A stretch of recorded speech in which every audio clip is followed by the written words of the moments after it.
এই তিন ব্যক্তিদের কবরে কোনো প্রকার প্রশ্ন করা হবে না। তাদের মৃত্যুর পর ফেরেশতাগণ ওই পবিত্র আত্মাকে নিয়ে সোজা আল্লাহর দরবারে হাজির হবেন এবং কোনো প্রকার বিচার ছাড়াই তারা জান্নাতে প্রবেশ করবেন। কারা সেই তিন শ্রেণীর মানুষ এবং তাদের কি এমন আমল আছে যার জন্য তারা আল্লাহর পক্ষ থেকে এই পুরস্কার লাভ করবে? তারা দুনিয়াতে কি এমন পুণ্যের কাজ করেছে যার জন্য তাদের দুনিয়াতে থাকতেই এত বড় সুখবর দেওয়া হয়েছে? এমনকি ভিডিওর শেষে এমন একটি আমলের কথা আমাদের প্রিয় নবী সাল্লাল্লাহু আলাইহি ওয়াসাল্লাম বলে গিয়েছেন, যেটি করলে আপনিও মৃত্যুর সাথে সাথে জান্নাত লাভ করতে পারবেন। তাই ভিডিওটি না টেনে সম্পূর্ণ দেখবেন। ফেসবুকে তো অনেক সময় নষ্ট করেন, কিন্তু দুনিয়া ও আখিরাতের কল্যাণের জন্য এই ভিডিওটি আপনার অনেক উপকারে আসবে। প্রিয় দর্শক, এই তিন শ্রেণীর ব্যক্তিরা জান্নাতি, এটা সরাসরি হাদিস শরীফেই লেখা আছে। যাদের মৃত্যু হতে দেরি থাকলেও জান্নাত পেতে দেরি হবে না। কারা সেই তিন ধরনের ব্যক্তি বিস্তারিত জানাবো এই ভিডিওর মাধ্যমে। প্রিয় মুসলিম ভাই ও বোনেরা, আলোচনা শুরু করার আগে আমি আপনাদের কাছে একটি প্রশ্ন করতে চাই, তা হলো জান্নাত অর্জনের জন্য রাসূলুল্লাহ সাল্লাল্লাহু আলাইহি ওয়াসাল্লাম যে সকল আমল দেখিয়েছেন সেগুলো আপনি কায়েম করছেন তো?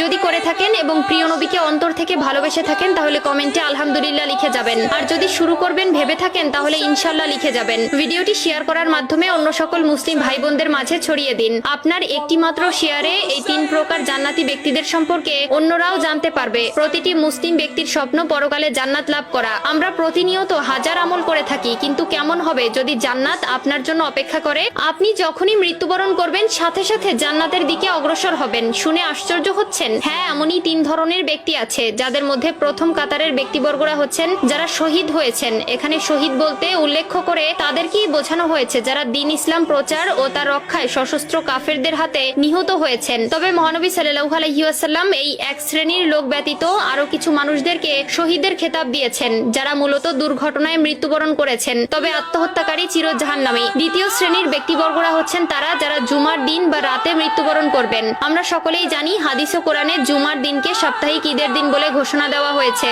এবং এই দিনেই আসরের নামাজের পর আল্লাহ তাআলা তার বান্দাদের অতি নিকটে চলে আসেন এবং এই দিনের মৃত্যুবরণ করলেও সেটা তার জন্য পুরস্কার স্বরূপ বয়ে নিয়ে আসে। হযরত আব্দুল্লাহ ইবনে আমর রাদিয়াল্লাহু তাআলা আনহু বর্ণনা করেন, রাসূলুল্লাহ সাল্লাল্লাহু আলাইহি ওয়াসাল্লাম বলেছেন, জুমার দিনে অথবা জুমার রাতে কোনো মুসলিম ব্যক্তি যদি মৃত্যুবরণ করে তাহলে তার কবরের ফিতনা থেকে আল্লাহ তাআলা তাকে রক্ষা করেন। তৃতীয় শ্রেণীর ব্যক্তিবর্গরা হচ্ছে ছোট বাচ্চারা। অপ্রাপ্ত বয়সে কোনো শিশু মারা গেলে তাকে প্রশ্নের সম্মুখীন হতে হবে না, যারা তাদের মৃত্যুর সময় পর্যন্ত দুনিয়ার মায়া সম্পর্কে তেমন ভাবে বুঝে ওঠেনি এবং সদ্য জন্ম নেওয়া ছোট দুধের শিশু। উল্লেখিত দুধের শিশুর ওসিলায় ওই শিশুর মাও আল্লাহ তাআলার মেহেরবানি লাভ করবে। সর্বশেষ সবথেকে গুরুত্বপূর্ণ যে আমলটির কথা প্রিয় নবী সাল্লাল্লাহু আলাইহি ওয়াসাল্লাম বলে গেছেন সেটি হলো যারা প্রতি রাতে সূরা মুলক তেলাওয়াত করবে। যে ব্যক্তি আমলটি করতে পারবে সে বিনা হিসাবে জান্নাত লাভ করবে। আল্লাহ তাআলা তার সেই সকল বান্দাকে তার নূরের চোখে দেখেন যারা কিনা প্রতি রাত্রে ঘুমাতে যাওয়ার আগে আল্লাহর কোরআন থেকে সূরা মুলক একবার হলেও তেলাওয়াত করে।